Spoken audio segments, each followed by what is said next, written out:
Hello, my name is Dr. Mohit Savlani. I have secured a rank of 744 in this NEET PG 2024. Since many of you were asking about my strategy, so I just thought to compile it in a video. Don't worry, I won't take much of your time. I will keep it short. Firstly, a brief introduction. I have done my MBBS from NSCB Medical College, Jabalpur. I am a student of batch 2017. And talking about prof examinations, I was always an average student. I have never topped any prof examinations. Trust me. ऐसा कोई examination नहीं था जिससे एक रात पहले ये ना लगाओ कि भाई कल पास हो पाएंगे या नहीं। हाँ, मैंने कुछ सब्जेक्ट्स में अच्छा भी स्कोर किया है, बट बहुत सारे सब्जेक्ट में पासिंग मार्क्स से पास हुआ। मैं ये सब इसलिए कह रहा हूँ क्योंकि बहुत सारे लोगों को लगता है कि अगर उन्होंने प्रॉप में अच्छा परफॉर्म नहीं किया है या फिर स्टैंडर्ड बुक्स नहीं पढ़ी है तो वो नीट पीजी में अच्छा स्कोर नहीं कर सकते। ऑनेस्टली स्पीकिंग ऐसा कुछ भी नहीं है। फ़र्क नहीं पड़ता आपने प्रॉप में कैसा परफॉर्म किया है, because NEET PG is totally a different game. It is not just a game of knowledge. मैं ऐसे बहुत सारे लोगों को जानता हूँ जिनके पास वास्ट नॉलेज था, but still they couldn't perform well. और ऐसे भी लोगों को जानता हूँ जिनके पास एक डिसेंट अमाउंट ऑफ नॉलेज था, but with good approach and good application they perform very well in the exam. तो ऐसा क्यों होता है? It happens because NEET PG is not just about grabbing knowledge, it is more than that. It is also about perseverance, hard work, self belief, confidence, MCQ solving skills, much more, luck etcetera. इन सब चीज़ों के बारे में एक अगली video में बात करूंगा। अभी मेरा पर्पस कुछ और है। Before starting, just look at my journey. I secured a rank of 40K in NEET PG 2023, then 17K in INICET May 2023, then 5K in INICET November 2023, then 944 in INICET May 2024, and then finally I secured a rank of 744 in this NEET PG 2024. मैं ऐसे बहुत सारे लोगों को जानता हूँ जिनकी rank इस दौरान या तो स्टक हो गई थी या गिरने लगी थी, बट होपफुली मेरे साथ ऐसा नहीं हुआ। Why? Maybe I was on the right track, और I was on the track which suits me. जैसा कि आप जानते हैं, मेरा जो वीडियो का थंबनेल है उसमें मैंने BTR और मैरो MCQ डिस्कशन को शो किया है, बट मेरा मोटो इस वीडियो के थ्रू किसी भी सोर्स को प्रमोट करना नहीं है। मेरा मोटो है इस कोड को प्रमोट करना। Bro, find the track which suits you best. Toughest task for me in this NEET PD journey was not to find the right strategy. It was actually to find the strategy which suits me. इस video के पीछे मेरा purpose यही है, to show you guys how did I find my strategy and to also help you to analyze and find your strategy. Before that, no source will give you 100% strike rate. It is your annotations which will give you best strike rate. This is how I annotated my BTR. जैसा कि आप देख सकते हैं, ये एक flash card है immunology का पेज का। मैंने इसी पेज में छोटा छोटा सब लिख लिया है। जरूरी नहीं आप भी छोटा छोटा लिखे बड़ा बड़ा लिख सकते हैं, फ्लैश कार्ड लगा सकते हैं, बट आप देखोगे तो ये एक ही फ्लैश कार्ड में मैंने इम्यूनोलॉजी को पूरा कंसाइज कर लिया। इसी फ्लैश कार्ड से मैंने 80 से 90% स्ट्राइक रेट हासिल की है। आप देखो साइड में मैंने MHC बना लिए, MHC 102 उनकी प्रॉपर्टीज लिख ली है, सुपर एंटीजन लिख लिया है। यहीं पे डायग्राम में साइड में आइसोटाइप स्विचिंग के बारे में डिस्क्राइब कर दिया है, NK सेल्स लिख दिए, ऑप्सोनिन्स सब के बारे में लिख दिया है। जबकि आप अगर बुक्स में देखोगे तो इम्यूनोलॉजी के ऊपर एक पूरे पूरे यूनिट्स है। इसके ऊपर भी एक सेपरेट वीडियो बनाऊंगा, how to annotate and how did I annotate it, because ये भी जरूरी है क्योंकि एक टॉपर और एवरेज स्टूडेंट के बीच में यही डिफरेंस होता है। एक टॉपर को पता होता है कि कौन से टॉपिक में कितना डीप में जाना है और कहाँ पे स्टॉप करना है। और still if you cannot decide what to choose, BTR, DBT, rapid, बहुत सारे जूनियर पूछते हैं मेरे से। मैं कहता हूँ भाई do what ever suits you best, but still if you couldn't decide, एक रतन टाटा सर जी का कोट है, वो कहना चाहूँगा, there is no right decision, just take a decision and make it right. Before starting, what I personally believe to crack this NEET PG, there are two most important things. एक है solid concept, दूसरे solid notes. मैं आपको बताता हूँ इन दोनों को कैसे अकम्प्लिश किया था मैंने। सबसे पहले जैसे आप ये यूट्यूब वीडियो देख रहे हैं, मैं भी बहुत सारे यूट्यूब वीडियो देखा करता था, डॉक्टर ऋषभ जैन सर के, डॉक्टर संजय आदित्य गुप्ता सर के, और मुझे ये रियलाइज़ हुआ ग्रॉसली की कम से कम 4 रीड तो लेना पड़ेगा। तो मैंने ग्रॉस प्लान बना लिया कि फर्स्ट रीड में 4 से 5 महीने में करूँगा, सेकेंड रीड 3 महीने में, थर्ड रीड 3 महीने में, और फिर फोर्थ रीड फाइनल 1 महीने में करके नीट PG दे दूंगा। बट ज़रूरी नहीं जो आप प्लान करें हमेशा हो। This is what actually happen. NEET PG 2023 के पहले हमने कुछ खास पढ़ाई नहीं की थी, क्योंकि हमारा बैच में अनसर्टेनिटीज चल रही थी कि भाई हमारा बैच एग्ज़ाम दे पाएगा कि भी नहीं, और 20 दिन पहले बोल दिया कि जाके एग्ज़ाम दे दो। तो वो 20 दिन ही पढ़े थे हम, लिटरली। ठीक है, उसके बाद फिर सीरियस हुए कि अब पढ़ना चालू करते हैं, अब ड्रॉप ले लिया है। फर्स्ट रीड चालू किया, धीरे धीरे पढ़े, बहुत रिलैक्स होकर पढ़ रहे थे मैं और मेरे दोस्त, आराम आराम से पढ़ रहे जा रहे, बहुत टाइम ले लेके कि सब्जेक्ट को रीड कर रहे हैं ना। वीडियोस की बात करें तो वो सब डिटेल बताऊंगा कि फर्स्ट रीड कैसे लिया था मैंने, अभी आप ग्रॉस ओवर लाइन बता रहा हूँ। पर 4 महीने हो गए, हमें रियलाइज़ हुआ कि यार 10-11, अभी तो 10-11 सब्जेक्ट ही हुए, अभी इतने सारे सब्जेक्ट बचे हैं। फिर आ गया हमारा कॉन्वोकेशन, जिसमें हमने 1 महीना पढ़ाई नहीं करी, घर भर चला गया मैं। तो कुल मिला के 5 से 6 महीने हो गए और मुझे रियलाइज़ हुआ कि यार अब तो 5 से 6 महीने हो गए और अब हमारा फर्स्ट रीड भी नहीं हुआ है और डिप्रेशन आने लगा कि यार क्या कर क्या रहे। तो उसके बाद मैंने डिसाइड किया कि इसको यहीं एंड करते हैं, फर्स्ट रीड को स्टार्ट करता हूँ सेकंड रीड। उसके बाद मैंने स्टार्ट किया second read. This is called modification. यही आपको भी करना है, ऐसे कुछ स्ट्रॉन्ग डिसीजन लेने पड़ेंगे आपको भी। एक मेन प्लान पे आपको स्टिक करना है, उसके बाद मॉडिफिकेशन आपको अपने हिसाब से करना है। This is how you strategise your plan. Everybody follows a different plan. जरूरी नहीं है कि आप एक ही प्लान को स्टिक रहे ना, क्योंकि अब मैं अगर स्टिक रहता फर्स्ट रीड पे तो मैं बहुत ज़्यादा बोर हो चुका था, मुझे समझ नहीं आ रहा था, डिप्रेशन हिट कर रहा था। तो मैंने सोचा उसको वहीं एंड करता हूँ, स्टार्ट करता हूँ सेकंड रीड को। अब मेरे पास 2 महीने थे, आई नहीं साइड नवंबर से पहले। मुझे लगा 2 महीने में फटाफट फटाफट कंप्लीट करता हूँ। 2 महीने में मैंने जो 10-11 सब्जेक्ट थे उसको भी मुश्किल से कंप्लीट कर पाया था, 8-9 ही कर पाया था। और फिर 10-15 दिन बचे थे तो मैंने सोचा कि शॉर्ट सब्जेक्ट कर लेता हूँ। शॉर्ट सब्जेक्ट किए और वो 8-9 सब्जेक्ट लेके मैं चला गया आई नहीं साइड नवंबर एग्जाम देने। मेडिसिन भी नहीं किया था, मेडिसिन तो टच भी नहीं किया था बहुत, और कुछ सब्जेक्ट भी बचे हुए थे। पर कोई बात नहीं, नवंबर का एग्ज़ाम दिया, 5000 रैंक आई, ठीक है, जितना पढ़ा था उसके हिसाब से ठीक ठाक रैंक आ गई। उसके बाद मुझे एक चीज़ हिट करी कि यार भाई, जितने सब्जेक्ट मैंने पढ़े थे उसमें बहुत सारे सब्जेक्ट ऐसे थे जिसमें मेरी कमांड बहुत अच्छी हो गई थी फर्स्ट रीड के बाद, but still I couldn't perform well. क्यों? क्योंकि आखिरी 10 दिन में मैं उसको अच्छे से रिवाइज़ नहीं कर पाया था, क्योंकि बहुत टाइम लग रहा था मुझे रिवाइज़ करने में, हर सब्जेक्ट को 3 से 4 दिन लग रहे थे। तब मुझे जो doctor Sanjay Aditya sir Gupta sir बोलते हैं कि यार, you are not studying for that exam, you are studying for last 10 days to revise the syllabus fully in last 10 days। तब मुझे रियलाइज़ हुआ कि यार ये बात तो सही है। तो फिर मैंने अपने नोट्स कंसाइज करना चालू किया। I just tried to concise notes on my own. And what happens? It took 15 days me to concise the surgery only. वो भी 70% ही कर पाया था। हाँ, मैंने अच्छे से कंसाइज कर लिया था कि 15 पेज में 70% सर्जरी लिख ली है। अब वो मैं 4-5 घंटे में रिवाइज कर सकता था, बट 15 दिन लग गए मेरे को यार। फिर मुझे लगा कि ऐसे अगर मैं करूँगा तो एग्ज़ाम आ जाएगा और मेरा कोर्स भी नहीं हो पाएगा।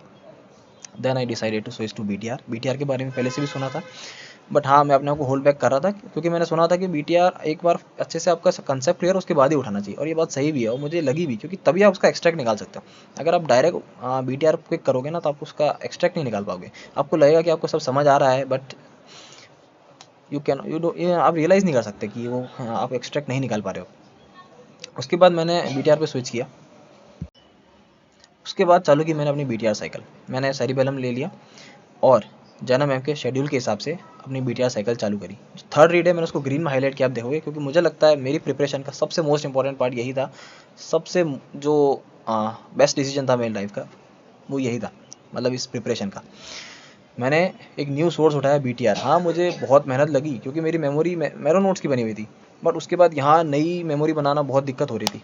But still I cap doing it, I cap doing it. क्यों? क्योंकि मुझे रियलाइज़ हो गया था भाई कि आखिरी दिनों में मैं वो मेन मेरो के नोट्स तो नहीं कर पाऊंगा, पर ये डुएबल है। बहुत मुश्किल हुई, but yes, I kept it doing. और कैसे किया इसका एलेबोरेशन मैं लास्ट में भी बताऊंगा। बट हाँ, ये थर्ड रीड जो 4 महीने लगे मुझे आराम से। उसके बाद फिर 1 महीना बचा था आई सेट में से पहले, तो मैंने एक बार और फटाफट गो थ्रू किया सारे सब्जेक्ट्स को, क्योंकि मैंने अब अच्छे से उनको एनोटेट कर लिया था, एक बार मेमोराइज कर लिया था, बट एक बार में मेमोरी नहीं बनती। फिर मैंने सेकंड टाइम फिर से रीड किया। टोटल अभी फोर्थ रीड था, देखा जाए तो BTR से सेकंड रीड था। उसके बाद मैंने आई सेट मे का एग्जाम दिया और I scored good rank with 944 रैंक। Then the real time begins. अब सामने था नीट PG। अब मेरे पास 1 महीना था और मेरे पास अपने नोट्स भी तैयार थे। मुझे कुछ नहीं करना था, बस एक बार उन्हें गो थ्रू करना था। थोड़ा सा लेज़ी फैक्टर भी आ गया था क्योंकि एक अच्छी रैंक भी आ गई थी और स्टिल मेडिसिन नहीं मिल रहा था, पर मैं थोड़ा डिसअपॉइंटेड भी था। अब लग भी रहा था यार वापस पढ़ना पड़ेगा। थोड़ा सा डिप्रेशन भी हिट किया था मेरे को कि यार अब वापस कर पाऊंगा कि नहीं, इतना वापस पढ़ाई होगा कि नहीं, क्योंकि एक चीज़ थी, मैं जल्दी बोर हो जाता हूँ, बहुत सारे जो सोर्सेस है बहुत जल्दी बोर हो जाता हूँ। बट हाँ, क्योंकि जैसे मैंने BTR उठाया था तो ये नया सोर्स था, इसलिए आई केप्ट डूइंग इट, है ना। 2 बार मैरो पढ़ा, 2 बार BTR पढ़ा, बट अब जब तीसरी बार पढ़ने की बारी है तो मुझे बहुत बोरिंग लग रहा था। बट स्टिल, जैसे मैंने बोला कि भाई ये गेम है परसिवरेंस का। यहाँ मैं गाने सुन के मोटिवेशन वीडियो डेली देखता था, डेली। धीरे धीरे धीरे एक एक दिन खींच खींच के मैं 23 जून तक लेके गया, और 10 दिन पहले इन्होंने एग्ज़ाम, 10 घंटे पहले इन्होंने एग्ज़ाम पोस्टपोन कर दिया। बुरा लगा, बहुत बुरा लगा। बट भाई रियल गेम तो उसके बाद चालू हुआ। अब परसिवरेंस का एक नेक्स्ट लेवल दिखाना था। अब जो फाइनल रीड था भाई, उसमें मैंने बहुत आलस दिखाया, बट या मैं इसमें तो और ज़्यादा मोटिवेशनल वीडियोस देखने पड़े, गाने सुनने पड़े, yes, but I kept doing it. हार नहीं मानी, करता रहा। भले 4 घंटे ही मन लग रहा, 4 घंटे ही पढ़ा, 5 घंटे, बट यस, हार नहीं मानी, करता रहा, करता रहा, करता रहा। Then after the final read I gave my NEET PG and scored 744 rank. तो अल्टीमेटली मुझे इस जर्नी में जो रियलाइज़ हुआ कि दो चीज़ें मोस्ट इंपॉर्टेंट है, एक है सॉलिड कंसेप्ट और दूसरा है सॉलिड नोट्स। सॉलिड कंसेप्ट आपके बनते हैं फर्स्ट रीड में। फर्स्ट रीड भाई बहुत इंपॉर्टेंट है, इसको हल्के में मत लेना। मैंने ले ली थी, मिस्टेक करी थी, बट आप मत लेना। मैरो कि आप मेन नोट्स पढ़ो या फिर रैपिड पढ़ो, कोई भी एक चूज़ कर लो, है ना। मैं वीडियोस तो रैपिड ही देखे थे मैंने, पर हाँ रीड मैंने एक बार मेन नोट से लिया था, क्योंकि मुझे फोमो होता है, पता नहीं मेरे से कंट्रोल नहीं होता है। तो बस एक रीड लिया था, अच्छे से ज़्यादा उसको सीरियस नहीं लिया था, बस कंसेप्ट बनाने के लिए। भाई फर्स्ट रीड में आप जितना डीप डाइव कर सकते हो जाओ, क्यू बैंक करना है क्यू बैंक करो, जो करना है करो, बस सिर्फ फर्स्ट रीड में, है ना। कंसेप्ट बनाने हैं, कंसेप्ट बनाओ, एनोटेट करना है, जो करना है करो अपने मेन नोट्स को। उसके बाद सेकेंड रीड से आपको कट डाउन करना चालू कर देना है। मैंने तो सेकेंड और थर्ड रीड से बीटीआर ले लिया था और बिल्कुल एक नई जर्नी स्टार्ट कर दी थी। दूसरा पॉइंट है सॉलिड नोट्स। सॉलिड नोट्स के लिए मेरे को जो ये स्ट्रेटजी मिली, पता नहीं कैसे मेरे दिमाग में आया, but it was a game changing strategy for me.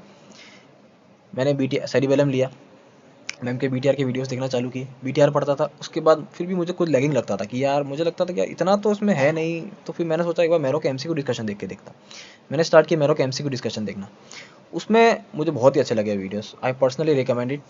फिर मैंने वो वीडियोस देखे, वो हर टॉपिक को उठाते हैं और हर टॉपिक से मतलब इंपॉर्टेंट टॉपिक से उठाते हैं और उनमें ज़्यादा डिटेल में नहीं बताते, 4-5 लाइन बताते हैं एंड में डिस्कस करने के क्वेश्चन। तो फिर वो जो 4-5 लाइन थी वो मैंने बीटीआर में नोट करना चालू करी। अगर बीटीआर में लिखी है तो ठीक, नहीं लिखी तो मैं उसको एनोटेट करना चालू किया। उसके बाद जो मेरे नोट्स बने ना, सॉलिड बन गए थे। बहुत मुझे अपने आप पे ट्रस्ट आ गया कि भाई ये नोट्स बहुत अच्छे बन गए। उसके बाद मैंने उनमें पीवाईक्यू ऐड किया। बहुत सारे लोग करते हैं कि पीवाईक्यू देख तो लेते हैं पर ऐड ऑन नहीं करते। भाई एनोटेट करो उनको, बाद में आपको बहुत आलस आएगा, आप वापस गो थ्रू भी नहीं कर पाओगे। कुछ कुछ कर लेते, कुछ कुछ गो थ्रू भी नहीं कर पाते। और अगर आप एनोटेट करोगे तो बार बार आपकी नज़रों के सामने से जाएंगे। भाई पीवाईक्यूज बहुत इंपॉर्टेंट है, पूरा आपको एक्सप्लेनेशन नहीं एनोटेट करना है, बस मेन क्रस जो है उसका, उसको एनोटेट करना है। फाइनली जो मेरी थर्ड रीड थी, जो मेन गेम चेंजिंग स्ट्रेटजी थी, उसको थोड़ा सा एलेबोरेट करना चाहूँगा। सबसे पहले मैं सब्जेक्ट पिक करता था मैम के शेड्यूल के हिसाब से। मैम एक शेड्यूल बनाती है, उसमें आपको 3 से 4 सब्जेक्ट दे दिए हर 10 से 12 दिन में पढ़ने के लिए। उसके बाद एक एग्जाम एंड डिस्कशन होता है उन्हीं सब्जेक्ट्स का। तो मैं टारगेट करता था कि उस एग्जाम एंड डिस्कशन से पहले ये सारे सब्जेक्ट, 3 सब्जेक्ट जो मैम ने दिए उनको कंप्लीट करूँ, यानी मैक्सिमम 4 दिन में एक सब्जेक्ट का टारगेट रखता था। 2 से ढाई घंटे के वीडियोस रहते हैं मैम के, ज़्यादा नहीं रहते। फिर मैं बीटीआर और बीटीआर बोनस वीडियो देख के, एमसीक्यू वीडियो देख के, पूरा एनोटेट करके, पीवाईक्यू देख के, एनोटेट करके लास्ट में उनको मेमोराइज़ करता था। ऐसे करते करते मैंने सारे 19 सब्जेक्ट्स किए हैं और मैम के ही शेड्यूल के हिसाब से मैम के एग्जाम में डिस्कशंस भी दिए। मैम के एग्जाम में डिस्कशंस भी मैं बहुत अच्छे, हाईली रिकमेंड करता हूँ, क्योंकि मैम थोड़ा ट्रिकी क्वेश्चन बनाती है। और आजकल के आप पेपर का लेवल देखो तो थोड़ा सा मॉडरेट लेवल की तरफ जा रहा है, थोड़ा ट्रिकी होता जा रहा है। अगर आपको डिफरेंट टाइप के क्वेश्चन प्रैक्टिस करने तो it's a good one. Don't see rank, just try to score 70%। Rank से आप मत देखिए, आप बस ये देखिए आप स्कोर 70% कर रहे हैं। अगर 70% स्कोर हो रहा है मतलब आपका सब्जेक्ट मास्टर हो चुका है, मूव ऑन। ऐसे करते करते मैंने सारे 19 सब्जेक्ट मास्टर किए और फाइनली एक सॉलिड कंसेप्ट तैयार किए और बहुत ही अच्छे सॉलिड नोट्स भी तैयार किए। इसके बाद finally now what you should do. सबसे पहले पिक अ सोर्स, कोई भी source, marrow, prep, Bhatia, dams, जो आपको पसंद आए। मैं नहीं कह रहा हूँ कि आप मैरो उठाओ, कोई भी सोर्स उठाओ जो आपको बेस्ट सूट करे, जिस जहाँ से आपने पहले पढ़ा हो, या फिर अभी अगर नया चालू करना चाहते हो तो गूगल पे रिकमेंडेशन देखो, या फिर मैं अपना एक अलग वीडियो में बताऊँगा मैंने कौन सा सोर्स, कौन सा सब्जेक्ट कहाँ से किया था। जहाँ से आपको सब्जेक्ट समझ आए वहाँ से करो। मेन तो मेन, रैपिड तो रैपिड। बस आपको ध्यान रखना है कि आपकी फर्स्ट रीड, फिर उसके बाद आपके उससे आपको फर्स्ट रीड लेना है। और फर्स्ट रीड में आपको टाइम का भी ध्यान रखना है कि भाई 7 दिन से ज़्यादा मैं किसी सब्जेक्ट को नहीं दूंगा, अदरवाइज बोरिंग हो जाता है, एफिशिएंसी कम हो जाती है। सोर्स की लेंथ देखनी है। अब रैपिड से भी स्टार्ट कर सकते हो, मैं रेकमेंड करूँगा कि आप रैपिड से स्टार्ट करो। सोर्स कोई भी हो, start from rapid revision. First read को कंप्लीट करो, deep as you can. First read ही है जो आपके कंसेप्ट बनाएगा। जितना एनोटेट करना है करो, जितना क्यू बैंक करना है करो, बस टाइम लिमिट का ध्यान रखो। मेरी जैसी गलती मत करना, बहुत ज़्यादा दिन मत लगा देना, फटाफट कंप्लीट करना। उसके बाद सेकंड रीड मैंने जैसे किया था वैसे भी कर सकते हो कि उसी सोर्स से वापस पढ़ो, या फिर मैं हाईली रिकमेंड करूँगा कि डायरेक्ट एक शॉर्ट सोर्स को पिक करो, पीटीआर, डीवीटी, रैपिड रिवीजन या फिर योर ओन नोट्स। कुछ भी आप पिक कर सकते हो, शॉर्ट सोर्स को पिक करो। मेन नोट भी आप कर सकते हो अगर आपको लगता है कि भाई मैं लास्ट 10 डेज में मेन नोट से भी पूरा कोर्स रिवाइज कर सकता हूँ, good, keep your main notes. But अगर आपको लगता है कि भाई नहीं मेरे लिए पॉसिबल नहीं है, ये डुएबल नहीं है, तो पिक अ शॉर्ट शॉर्ट्स, जो भी आपको सूट करे बेस्ट। इसको फाइंड आउट करने का सबसे बेटर तरीका यही है कि भाई आप कोई भी एक सब्जेक्ट जो आपकी जिस पे बेटर कमांड हो, उसको शॉर्ट सोर्स से पढ़ के देखो, आपको समझ आएगा कि यार इसमें ज़्यादा अच्छा दिया है कि इसमें ज़्यादा अच्छा दिया है। जिसमें कमांड आपकी अच्छी नहीं है उसमें आप नहीं समझ पाओगे, इसके जिसमें कमांड अच्छी हो उसको देखो, और फिर उसको करने के बाद 5 से 6 दिन का गैप लो, उसके बाद एक छोटा सा सब्जेक्ट टेस्ट दो, तो आपको समझ आएगा कि यार मेरे को रिटेन रह रहा है कि नहीं रह रहा है, ठीक है। उसके बाद उसको अच्छे से एनोटेट करो। मैं रेकमेंड करता हूँ कि यार एनोटेट कभी भी करो कोई भी शॉर्ट सोर्स को, तो बेटर है कि कोई एग्जाम में डिस्कशन टाइप का वीडियो देख के करो। जैसे मैं मेडिसिन के लिए मैरो केमिस्ट्री को डिस्कशन नहीं देखे थे, मैंने उसमें दीपक मारवा सर के जो यूट्यूब पे फ्री वीडियोस पड़े रहते हैं, उसमें सर क्वेश्चन डिस्कस करते PYQs या PYQ रिलेटेड, वहाँ से हमेशा एनोटेट करना पसंद करता हूँ। क्योंकि यार देखो प्रोफेसर एक क्वेश्चन अगर डिस्कस कर रहा है ना, तो वो उसका जानता है कि उसमें कितनी चीज़ इंपॉर्टेंट है और क्या क्या सबसे ज़्यादा इंपॉर्टेंट है, वही वो डिस्कस करते हैं। अपन अगर खुद से एक्सट्रैक्ट निकालने जाते हैं ना कि भाई ये टॉपिक अपने सामने रखा है, अपन एक्सट्रैक्ट निकालते हैं, अपन बहुत सारा निकाल देते हैं, अपन सब चीज़ें लिख देते हैं। लेकिन भाई अगर आप किसी प्रोफेसर को फॉलो करेंगे, उसने मान लो किसी प्रोफेसर ने 10 क्वेश्चन ही डिस्कस किए, लेकिन वो ऐसा डिस्कस करते हैं ना भाई, आप वो एक्सट्रैक्ट कभी खुद से नहीं निकाल पाओगे। तो I recommend annotate any source by watching some exam and discussion type videos only. Keep solidifying your notes and keep revising again and again. बाकी इसको नाउ इस चीज़ के मैं एक डिटेल वीडियो भी बनाऊंगा, अभी आने साइड नवंबर आने वाला है, उसके मैं शेड्यूल उसके लिए भी एक शेड्यूल बनाने वाला हूँ डिटेल में। फाइनली उन लोगों के लिए जिन लोगों ने बहुत मेहनत करी थी but still they couldn't score well, भाई लोगों don't lose hope, everything happens for a reason.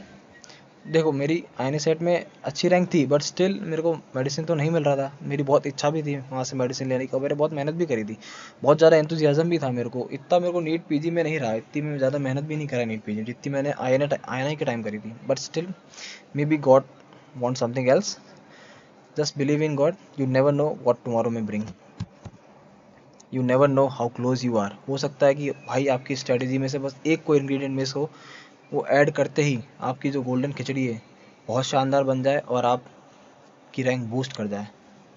Do not lose hope, do not quit, do it. This exam in your life is not about how many times you fall down, it is about how many times you get back up. Do it, have faith in yourself, you can do it. Good luck. Insight is knocking on the door, maybe something big is waiting for you. Finally, do hit like button if you like it and subscribe for more such videos. All the best guys.